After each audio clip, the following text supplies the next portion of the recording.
बहुत बड़ी विडंबना है कि जिस प्रकार से लगातार बहाली हो रही है, लगातार परीक्षाएं हो रही है और धांधली और सेटिंग का जो स्तर है वो दिन प्रतिदिन बढ़ते जा रहा है। जो कराने वाले लोग हैं, जो परीक्षा संचालित करते हैं, इन सब की मिली भगत से ये परीक्षा जो है दूषित हो गई है। सबसे बड़ा सवाल है कि आपने परीक्षा का ठेका उस कंपनी को दिया था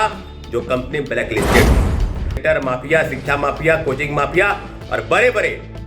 जो सफेद पोश लोग हैं उनके साथ संगठित होकर इस परीक्षा को दूषित करे, परीक्षा में पेपर लीक, धांधली सेटिंग करे और बड़े पैमाने पर पैसे की उगाही कर सके।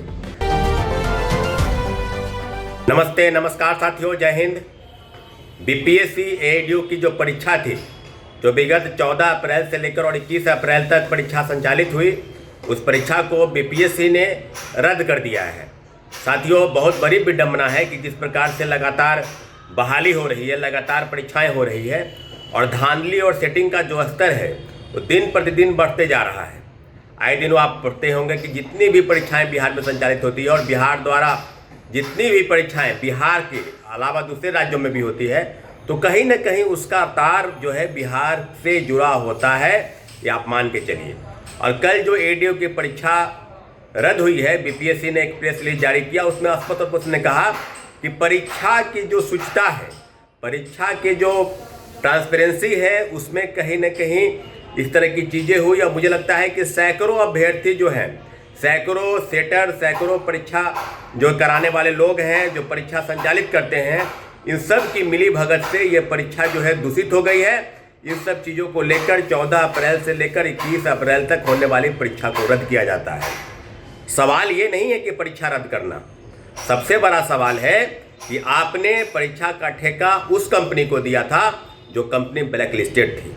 आपने जानबूझकर ठेका ऐसे कंपनी को दिया है जो कंपनी तमाम ऐसे बड़े बड़े जालसाज, परीक्षा सेटर, माफिया, शिक्षा माफिया, कोचिंग माफिया और बड़े बड़े जो सफ़ेद पोश लोग हैं उनके साथ संगठित होकर इस परीक्षा को दूषित करे, परीक्षा में पेपर लीक, धांधली सेटिंग करे और बड़े पैमाने पर पैसे की उगाही कर सके। साथियों, आज पहली बार नहीं है कि बीपीएससी ने इसके पहले भी 67वीं पेपर लीक कांड हुआ, उसमें भी टाल मटोल कर रही थी, परंतु अंतोगत्वा उसको परीक्षा रद्द करनी पड़ी। 17वीं सिविल सेवा सबसे बड़ा उदाहरण है कि परीक्षा एक शिफ्ट में आयोजित होने वाली थी और उसको 2 शिफ्ट में आयोजित किया गया। पटना का बापू परिसर केंद्र, जहाँ परीक्षा सही ढंग से आयोजित कराने में पटना पुलिस प्रशासन और बीपीएससी के अधिकारी बिल्कुल नाकाम रहे और वही परीक्षा जब दोबारा हुई तो हम लोग मांग करते रहे और लगभग बड़े आंदोलन हुए। 100 दिनों तक आंदोलन चला गर्दनी बाग में, उसके बावजूद भी बीपीएससी टस से मस नहीं हुई और परीक्षा जो है रद्द नहीं की। और आज जिस प्रकार से आप बता रहे हैं और तमाम जगहों पर छापेमारी चल रही है, आर्थिक अपराध इकाई की टीम ने जो एसआईटी का गठन किया और जो रिपोर्ट सौंपी गई उसके आधार पर परीक्षा रद्द की गई है। तो बीपीएससी के चेयरमैन रवि परमार मनु भाई, आदरणीय रवि परमार मनु भाई, बताएं कि आपके वजह से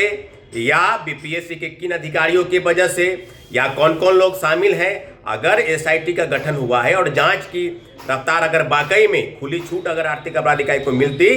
तो निश्चित रूप से कई ऐसे लोग हैं, कई ऐसे सफ़ेद पोश लोग हैं जो इसके गिरफ्त में आते। परंतु जांच के नाम पर वही छोटे मोटे प्यादे को पकड़ के गिरफ्त में लेना है और फिर परीक्षा में जो शामिल लोग हैं, जो ऐसे लोग हैं जिनको कहीं ना कहीं बचाने का प्रयास चलेगा और फिर उसको छोड़ दिया जाएगा। साथियों, बहुत बड़ी बात है कि लाखों लाख अभ्यर्थी जो दिन रात तैयारी करते हैं,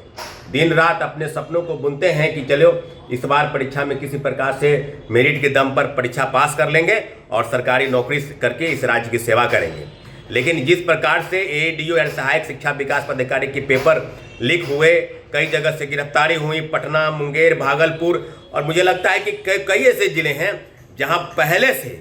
संगठित तरीके से पेपर लीक, धांधली सेटिंग कराने का जो ठेका और जिम्मा कई बड़े अधिकारी और सफ़ेद पोस्ट लोग, कोचिंग माफिया और शिक्षा माफिया उठा रखे थे, उन्हीं का परिणाम है कि बीपीएससी को एक बड़े दबाव के बाद बीपीएससी को परीक्षा रद्द करनी पड़ी। बीपीएससी के परीक्षा रद्द होने से आप एक समझ लीजिए कि जिस प्रकार से चीज़ें बदली है कि बीपीएससी कहेगी कि हमने परीक्षा रद्द कर दी। परीक्षा रद्द करना आपका काम नहीं बच गया है, परीक्षा सही ढंग से संचालित कराना, परीक्षा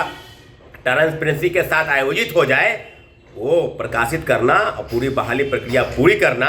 ये आपका जिम्मा है। आपने वही काम किया जो काम आपको कई परीक्षाओं के बाद लिपापोती करने का प्रयास के चलते होता है।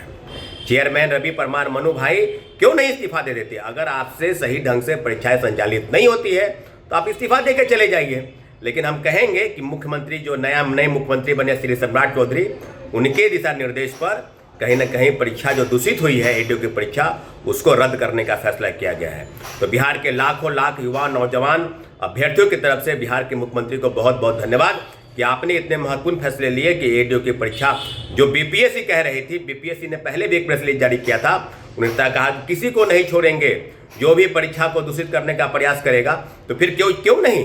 अगर जांच अच्छी तरीके से हो जाती तो फिर तो सारी चीजें सामने आ जाती।